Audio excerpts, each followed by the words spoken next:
Salutations and fist bumps, folks. Welcome back to the grid. Ironheart is in full effect, and we need to break down everything that was seen in episodes 1, 2, and 3. So this is a video on all the Easter eggs and some of the things that you may have missed inside of those 3 episodes. Iron Man references, Chicago details, and a whole bunch of other stuff. And as per usual, we have a whole lot to get through and not a lot of time. Let's ride. We are introduced to the brilliant Riri Williams, the 15-year-old MIT prodigy, first met in Black Panther: Wakanda Forever. The show quickly recaps her backstory, reminding us of how her vibranium detector inadvertently sparked the conflict with Namor and Talokan. It's a clever deviation from her comic origins, which are more directly tied to Tony Stark. This approach neatly sidesteps the need and the cost of a Robert Downey Jr. appearance. A standout element in an early flashback sequence with her friend Natalie, beautifully shot with an onion skin effect that makes the memories feel like flipping through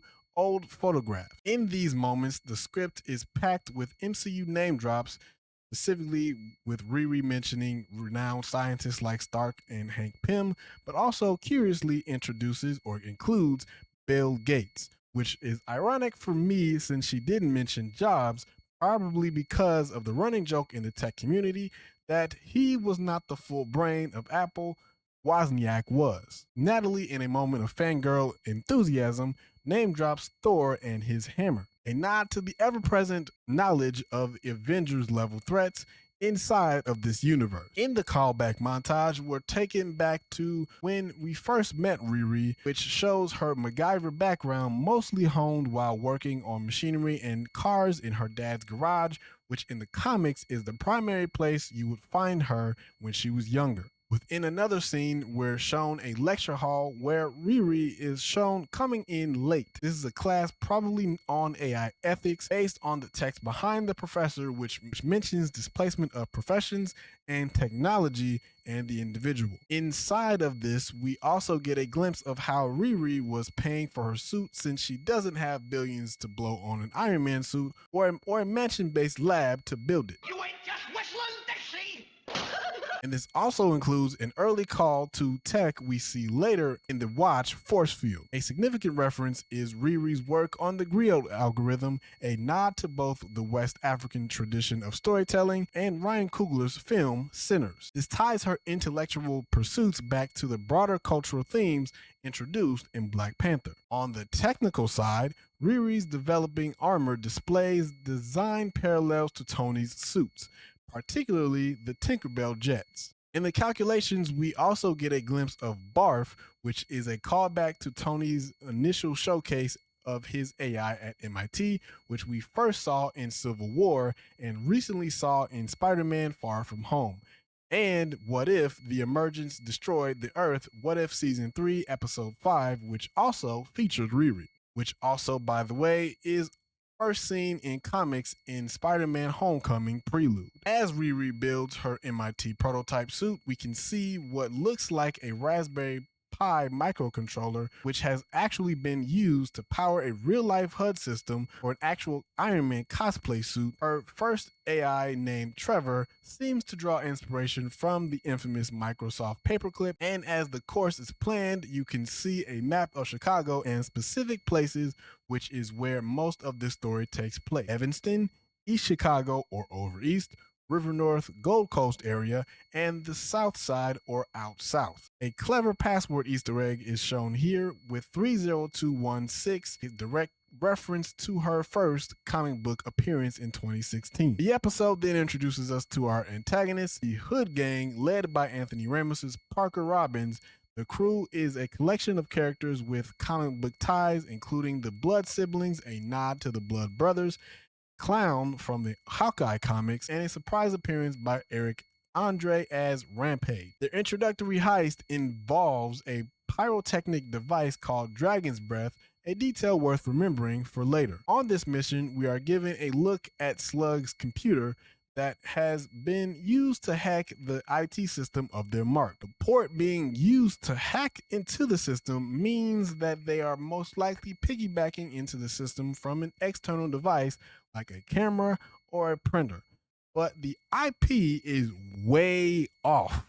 only showing 3 sets of numbers where there should be 4, which is also probably the reason why, or a possible reason why, Rampage is completely botching the wiring portion of this heist and causes the alarm to be tripped. The team then regroups underneath a portion of the Lower Wacker Bridge, and John and Parker are seen standing closely or directly inside of a portion of the River North Gold Coast area, which would make sense because of the nature of their heist and who they actually target. Diving deeper into the comics here, Parker Robbins, aka the Hood, is a small-time crook who gains power from a demonic cloak and boots with a connection to Dormammu. The setting of Chicago's South Side is more than just a backdrop, it's a character in itself.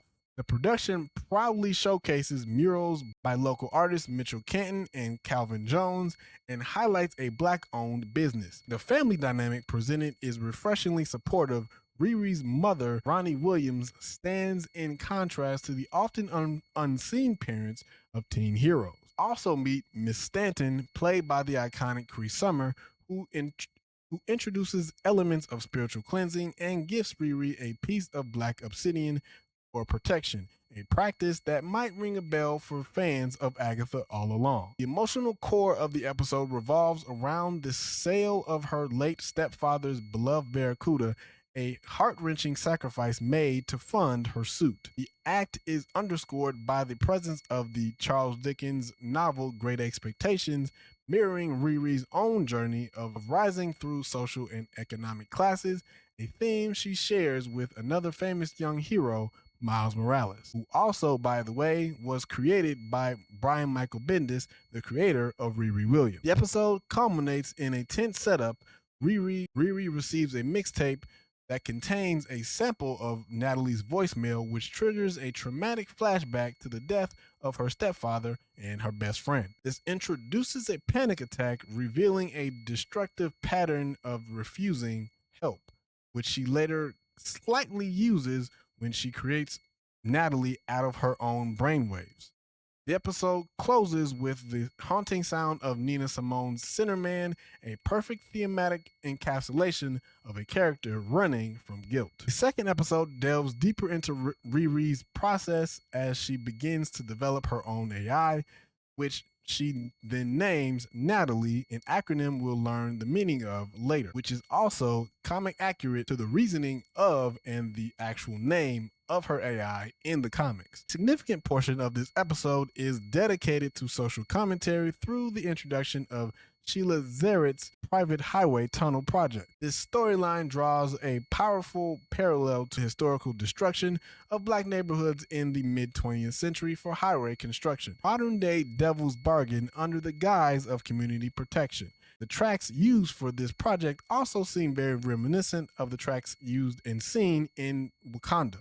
And a Cubs flag is seen on a train after, obviously, a Cubs win. We are introduced to a mysterious new character, Joe, whose past is heavily hinted at but kept under wraps. His live, laugh, love demeanor is clearly a coping mechanism for some deep-seated trauma, and his philosophy on bionics versus iron suits sets up a fascinating ideological conflict and could potentially connect to the Bio-Sentinels of X-Men 97, and perhaps be what is used to create Sentinels inside of an X-Men project. The action then ramps up in this episode, showcasing Riri's suits and some of their slight comic accurate limitations. The Hood demonstrates his own upgraded arsenal with Hellfire bullets.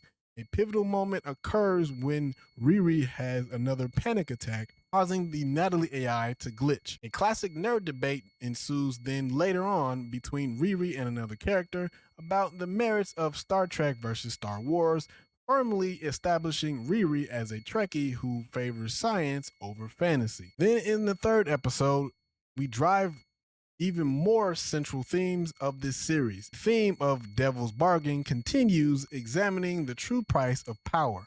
The episode makes a clear distinction between Riri's motivations for building a suit just because she can, because that's also a trauma mechanism or trauma fighting mechanism for her, because her stepdad said the exact same thing every time he was asked why he built something. And we also see the criminals justifying their actions in the opening moments of this episode, which are the lies that they tell themselves that become increasingly complex. But fast forward a little bit, here a key development is the reveal of Zeke Stane, the son of Iron Man 1's villain Obadiah Stane.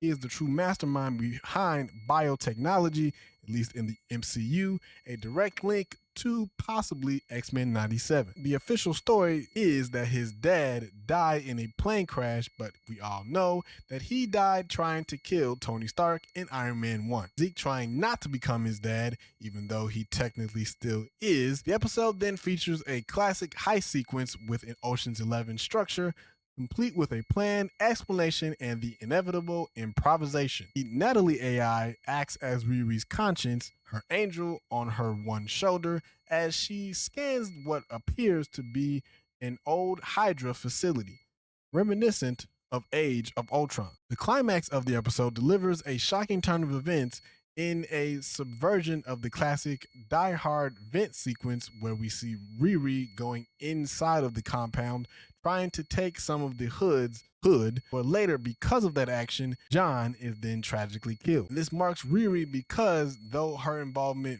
with John's death was indirect, it now puts Parker in sort of a beeline because of the fact that he now understands, or is hinted at understanding, that Riri now is the main person or the reason why he was killed. And we end the entire episode in this portion of this series on Riri having another panic attack, with Natalie trying to calm her down, which seems to be the main thing that Natalie always pretty much did for her when she was having those type of situations. The series, at least for me, is setting a lot of groundwork for what could potentially come with the X-Men and all of the Sentinel tech and things of that nature that are surrounding phase 6 and 7. But I'm curious to know what you guys think about this project and any Easter eggs that I might have missed. Leave those down in the comments. And until next time, y'all be smooth. Blurred out.